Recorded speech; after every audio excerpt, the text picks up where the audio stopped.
Utafiti wa kisayansi uliofanywa na George Washington University umethibitisha kwamba binadamu wote wanachangia asili moja, wakitokana na mwanaume mmoja na mwanamke mmoja wa kale.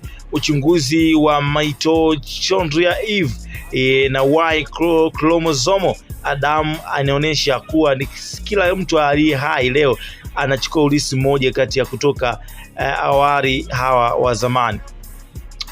Wanasayansi pia wamegundua kuwa tofauti wa vinasaba kati ya wanadamu ni ndogo mno kuliko vilivyotarajiwa. Hivi inathibitisha uwepo wa kipindi cha bottleneck ambapo idadi ya watu ilipungua sana kabla ya ongezeko tena. Matokeo haya yanafanana na simulizi mbalimbali za kihistoria, ikiwa ni pamoja na hadithi za mafuriko ya kale zinazodai kuwa binadamu walinusurika kupita kundi dogo la watu. Zaidi ya hayo, utafiti umeonyesha kwamba mwili wa binadamu umeundwa kwa vipengele vya msingi kama oxygen, carbon, hydrogen, nitrogen, calcium na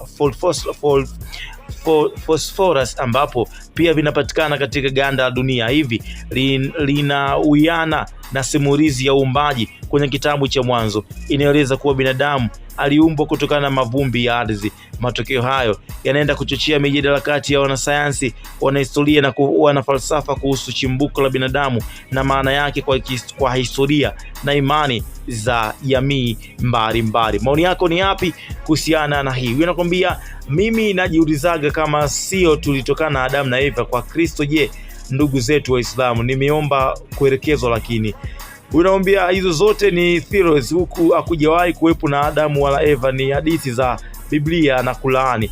Tafiti nyepesi kuliko zote ni hii: umejuaje hao binadamu ni Eva na Adamu waliandikwa kwa Bible? Maana huwa bibi na bwana. Ni kweli na lazima iwe hivyo. Kakasi upo kwambia kazi ya sayansi ni kueleza uumbaji wa Mungu, zeni tugeuke kumtukuza Mwenyezi Mungu. Huyo nakwambia kuna Waafrika wataamini.